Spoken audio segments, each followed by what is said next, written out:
right, so today's Go Math assignment is a continuation of lesson 10.2. So it's the same concepts in that we're classifying triangles by their angles. As a reminder from yesterday, triangles can be classified by their angles in three different ways. There are three different kinds of triangles if you're classifying triangles by their angles. One is obtuse. Like this one right here, it has one obtuse angle. A triangle, to be a polygon, a closed shape with straight sides, three of them to be a triangle has to be three straight sides. It can only have one obtuse angle. If one of the angles is obtuse, then you can name that triangle an obtuse triangle. This one has an obtuse angle, as you can see here, and so it is named an obtuse triangle. Down here, another way to name a triangle would be by the angle of a right angle. And this one does have a right angle, so that means that this triangle is named a right triangle. One right angle makes it a right triangle. The third type of triangle that we could name by its angle would be an acute triangle, and that an acute triangle, all three angles are acute. And if we look at this one right here, if we look at this angle and that angle and that angle, we can see, oh, sorry, I drew that really large. It is an acute triangle. All three of those angles are smaller than 90 degrees. That means it is acute. It's an acute triangle. If any one of them was larger than 90 degrees or equal to 90 degrees, it could not be an acute triangle. This right triangle over here, it does have two acute angles that we can see, one here and one here. However, it has one right angle, and that means it's a right triangle. This triangle up here, we can see it actually has two acute angles.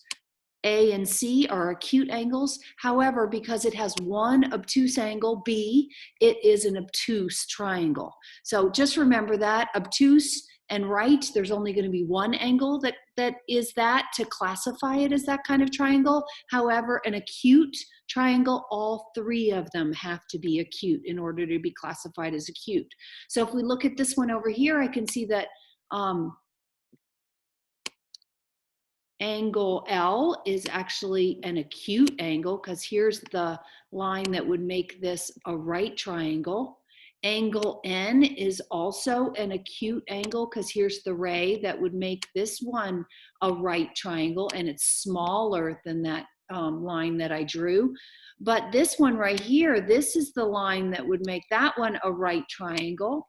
Maybe not quite like that. Let me erase that and make that a little bit more accurate.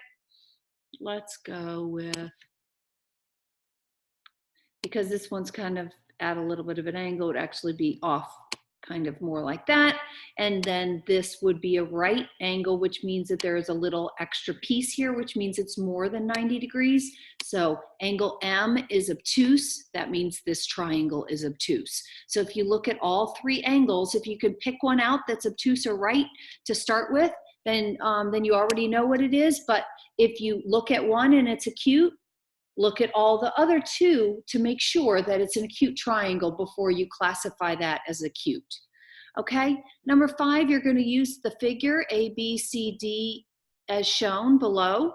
Draw a line segment from point B to point D. Oops, I don't have my pen anymore. Here we go. From B to D. This is a lot like one of the last problems we did yesterday. That's not a very good straight line, but you get the idea. You have a triangle up here and a triangle down here. This shape, before I dissected it, was a parallelogram. So just so you know, none of these angles were right angles before I dissected them. That means none of them are right angles now. You're going to classify this triangle, triangle ADB and triangle BCD, okay? None of the angles here are right angles. So I want you to think and figure out what kind of angles these other angles are. Okay, what kind of triangles? Here's a clue, just like the one yesterday. this line that you draw from D to B dissects this parallelogram exactly in half. It is a line of symmetry for that parallelogram. So know that these two triangles are the same. They are exactly the same as each other. So once you classify one, the other one is going to be the same, even if it doesn't look like it exactly, because of the fact that your line wasn't drawn exactly. Okay, we didn't get out the ruler and find the exact half measurement. It is dissecting that shape exactly in half. All right, draw and label an example of a right triangle, an acute triangle, and an obtuse triangle. Well, there were three up here drawn for you, right? Here we go, obtuse, right, and acute. There were a lot on the page from yesterday. So draw one there that you, that follows each one of those, what it takes to be a right, what it takes to be an acute, and what it takes to be an obtuse triangle. All right, Stephen drew this triangle. How many obtuse angles does a triangle have? Well, you're going to look at these angles and see whether any of them are obtuse or not. Remember, obtuse is more than 90 degrees, anything bigger than 90 degrees. I'm not going to give you that answer. I'm going to let you use your little note card or your Post-it note to hold it up there. If you have a protractor, hold it up there and see whether any of those angles are larger. That means that one of the lines, one of the sides of the triangle would go to the left or to the right outside edge of your 90-degree angle finder, your right angle finder. Joan was asked to draw a right triangle. How many right angles are in a right triangle? I think I've answered that question many times throughout this video. Go back and listen to what I was talking about on the page right before this. I don't know which page number that is.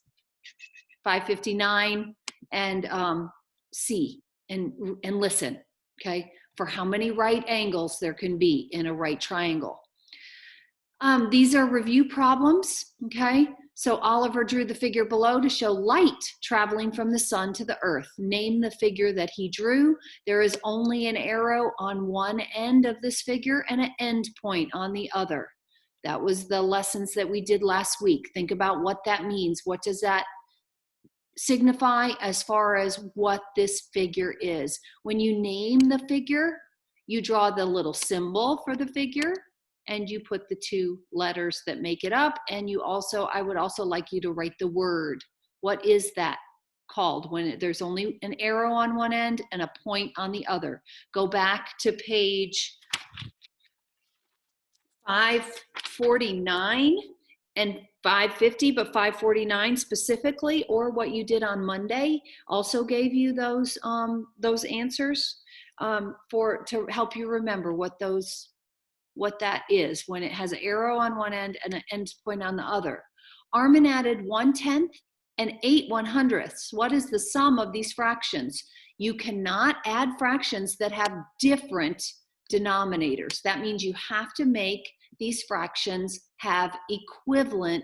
You have to find an equivalent fraction to one of these two so that they both have the same denominator. So you could make this 1/10 into a fraction that has a denominator of 100 on the bottom, okay? Or you could make this 8/100ths into a fraction that has tenths on the bottom, okay? Could you? No, you really couldn't. You need to go this way, 1/10 to hundredths, okay? And then once you have this one as hundredths, then you can add 8/100ths to what 1/10 is in hundredths. Sam counted out loud by 6s. Jorge counted out loud by 8s. What are the first three numbers that both Sam and Jorge said? Well, down here, why don't you write what Sam would say, counting by 6s, 6, 12, right? 8, 18, so on and so forth. And then find the ones that they have in common. So basically what they're asking you is what multiples do they have in common? When you're counting by 6s or counting by 8s, those are the multiples of 6s and 8 that you are saying, okay? A basketball team averaged 105 points per game. How many points did the team score in 6 games? You're going to multiply those two numbers to find that out. 105 points per game times 6. You should know how to do that. You can do it the standard algorithm, the dancing method, or you could do it distributive property and do 100 times 6 and then 5 times 6 and add those two answers together. However you choose to find the answer is fine with me. That is your assignment for today. Make sure you finish both of those pages completed. Take pictures if you're doing it on a piece of paper or you've printed this out, or click turn it in when you're done on Class Kick, because it automatically